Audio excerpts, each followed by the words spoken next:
तो जो प्रकाश है वो एक प्रकार की क्या है, ऊर्जा, ना कि क्या है, लाइट है। तो एक प्रकार की क्या है, ऊर्जा, ना कि लाइट। समझ गए भाई? मतलब लाइट ये वाली विद्युत को बोल रहा मैं, ठीक है ना? तो लाइट का शब्द इसके लिए इस्तेमाल नहीं करना। समझ के पहली बात मैंने आपको बता दी। इसके कुछ गुण होते हैं, क्वालिटी होती है, इसको पहचानोगे कैसे, प्रकाश को पहचानोगे कैसे? तो इतनी भीड़ में मुझे पहचानोगे कैसे? तो इतने सारी राशियों में इसको पहचानोगे कैसे? समझ गए? हाँ। तो आप सब चीज बोल सकते हो, अगर आपको इसके गुण पता है तो आप इस सबको बोल सकते हो, लेकिन प्रकाश को नहीं बोल सकते। आप कितनी भीड़ हो इसको पहचान लोगे। कुछ कारण है इसके। क्या? ये सीधी रेखा में चलता है। कहाँ चलता है? सीधी रेखा में चलता है। इस कैसी रेखा में? सीधी रेखा में चलता है। सीधी रेखा में चलता है। दूसरा, एक पारदर्शी माध्यम से दूसरे पारदर्शी माध्यम में भी गमन कर सकता है। एक पारदर्शी माध्यम से दूसरे पारदर्शी माध्यम में भी गमन कर सकता है। ये तरंग के रूप में आगे बढ़ता है। काय के रूप में? तरंग के रूप में आगे बढ़ता है। क्या? आगे बढ़ता है। ये भी आगे बात समझिए, तरंग के रूप में आगे बढ़ता है। दूसरी बात, ये सीधी रेखा में चलने के साथ साथ तरंग के रूप में आगे बढ़ता है। और सबसे बेस्ट क्वालिटी, अगर आपके पास जो है उपकरण है इसकी, क्या मापने के लिए? तरंग दैर्घ्य। क्या? तरंग दैर्घ्य। इसकी जो तरंग दैर्घ्य होती है वो कितनी होती है? 3900 एंगस्ट्रॉम से 3900 एंगस्ट्रॉम से लगभग 3800 एंगस्ट्रॉम। ये अभी लिखना नहीं है, मैं लिखाऊंगा चेक करो, ठीक है ना? तो इतनी इसकी क्या होती है? तरंग दैर्घ्य। ये तरंग दैर्घ्य क्या होती है बाद में बात करेंगे, ठीक है ना? अभी आगे चलते रहेंगे, अभी क्वालिटी पहचान लेंगे इसकी। सीधी रेखा में चलता है, ये तरंग के रूप में आगे बढ़ता है। हाँ, ये निर्वात में भी चल सकता है। कहाँ? निर्वात। कहाँ? निर्वात में भी गमन कर सकता है। निर्वात में भी गमन कर सकता है। गमन कर सकता है। निर्वात में भी गमन कर सकता है। अब भैया ये निर्वात शब्द आया, क्या? निर्वात शब्द एक आया इसमें तरंग शब्द। क्या? तरंग शब्द। और एक आया है क्या? तरंग। तो मैं इन शब्दों को एक्सप्लेन करता हूं, आप ध्यान से सुनिए। निर्वात वह स्थान, क्या? वह स्थान जहां पर क्या ना हो? वायु ना हो। जहां पर क्या ना हो? वायु ना हो। जहां पर वायु ना हो या वायु का माध्यम ना हो, उस जगह को हम क्या बोलेंगे? एक होती है, देखो इसके लिए जिम्मेदार होती कौन सी तरंग? प्रकाश के, या प्रकाश कैसी तरंग है, मैं एक शब्द में कहूं, अनुप्रस्थ या अनुदैर्घ्य? अनुप्रस्थ। क्या? अनुप्रस्थ। और जो ध्वनि होती, ध्वनि क्या? ध्वनि क्या होती? अनुदैर्घ्य। क्या? अनुदैर्घ्य। तो याद धरेंगे, आपने इस तरीके से स्पीकर पर बना हुआ देखा होगा, किसी का जियो का फोन है वगैरह वगैरह, मैंने देखा कि जहां स्पीकर होता है ना, तो वहां इस तरीके के दो साइन बने होते नहीं होते? जहां पे फोन के बारे में सब अच्छे से परिचित होंगे, ठीक है ना? हाँ, तो आप उससे याद रख सकते हो, जहां पर इस तरीके की दो मात्राएं, तो किससे संबंधित होगी? ध्वनि का मात्रक डेसिबल होता है। क्या होता है? तो मैं आपको नॉलेज के लिए बता दूं, जो ध्वनि तरंग होती वे निर्वात में नहीं चल सकती। कारण मैं आपको बता दूं, एक प्रश्न, बहुत हल्का प्रश्न पूछा जाता है। क्या? एक हल्का प्रश्न ये है कि भाई यदि चंद्रमा पर बम फोड़ दिया जाए, ये प्रश्न आता भाई, यदि चंद्रमा पर बम फोड़ दिया जाए तो क्या आपको साउंड सुनाई देगी? जी नहीं, बिल्कुल सुनाई नहीं देगी। क्यों? क्योंकि भैया चंद्रमा पर निर्वात है। क्या? निर्वात है। कोई निर्वात का मतलब क्या है? वहां वायु नहीं है, क्योंकि ध्वनि के संचरण के लिए माध्यम की आवश्यकता होती है, और वो माध्यम क्या होता है? बोलो क्या होता है? वायु। क्या? वायु। क्या होता है? वायु। वहां पर ऑक्सीजन वगैरह ये गैसें नहीं पाई जाती, तो ध्वनि का संचरण नहीं हो सकता। तो ध्वनि के लिए जिम्मेदार कौन सी तरंग होगी? अनुदैर्घ्य तरंग। तो प्रकाश क्या है? तरंग है, ये अनुप्रस्थ तरंग है। इसके लिए किसी माध्यम की आवश्यकता नहीं होती। और एक चीज और आती है कि जो प्रकाश है, क्या है? प्रकाश है, इसकी 3 × 10⁸ मीटर पर अब भैया ये निर्वात में चाल होती है, कहाँ होती है? निर्वात में चाल होती है 3 गुणा 10 की घात 8 मीटर पर सेकंड। तो आप कहोगे भैया आपने कैसे बता दी कि 3 गुणा 10 की घात 8 मीटर प्रति सेकंड? जी हाँ बिल्कुल, आपका प्रश्न जायज है, कैसे बता दी? इस वाले वेग को नापा था रोमर ने। किसने? रोमर ने। एक नाम आता है किसका? रोमर का। तो प्रकाश के वेग को सर्वप्रथम किसने मापा था? रोमर। किसने? रोमर। आप कहोगे भैया कि आपने बताया तरंग, तरंग किसने कहा था इसको?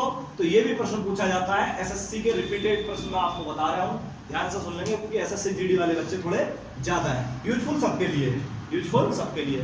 तो जो तरंग है, तरंग शब्द का इस्तेमाल सर्वप्रथम जो किया था वो हाइगेंस ने किया था। किसने?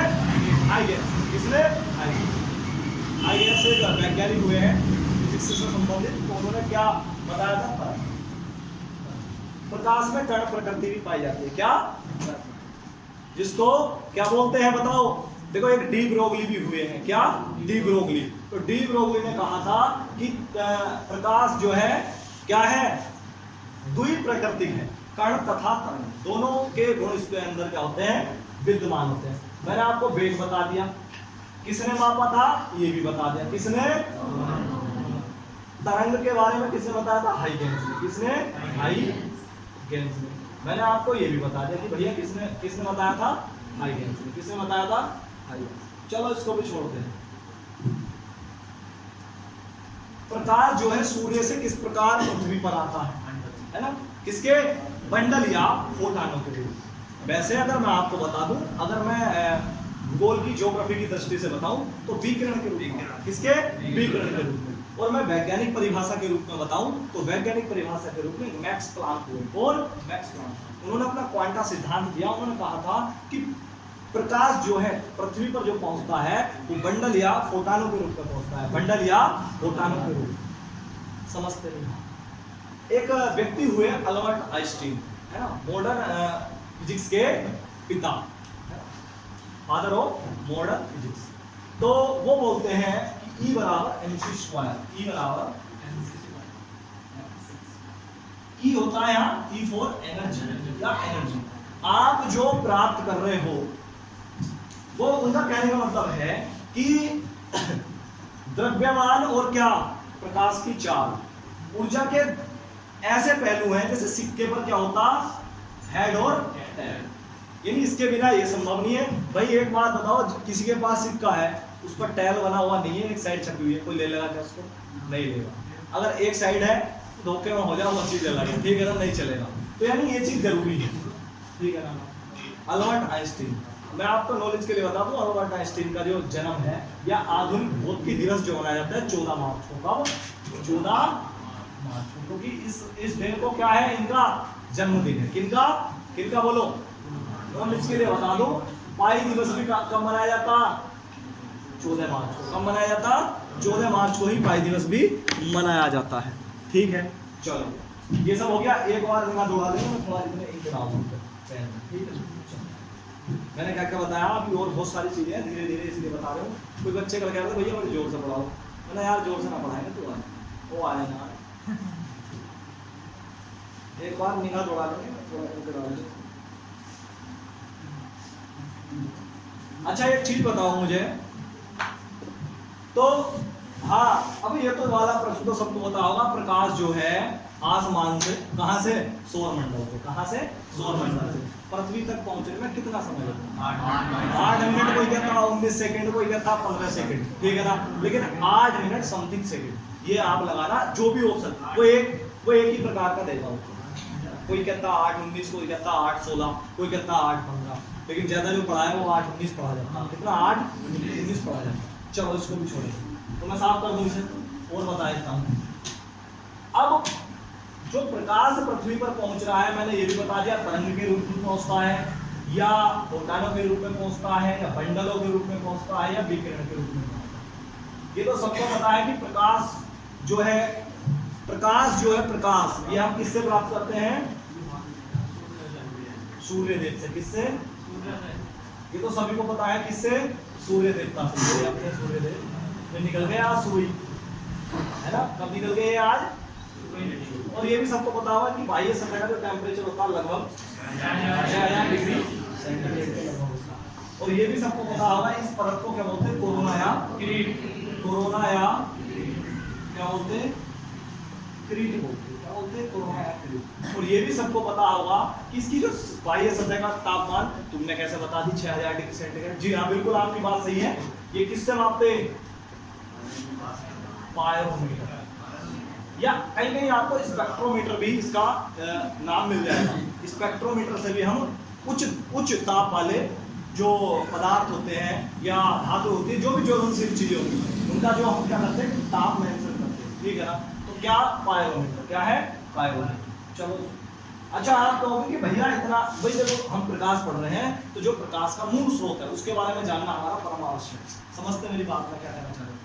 तो जो सूर्य है, सूर्य देवता, इनके अंदर ऐसा क्या है भाई, ऐसा क्या है भाई, जैसे बाजी बालक जो इतना होशियार है तो पता करो कि ऐसा उसके अंदर क्या है। ये मत सोचो।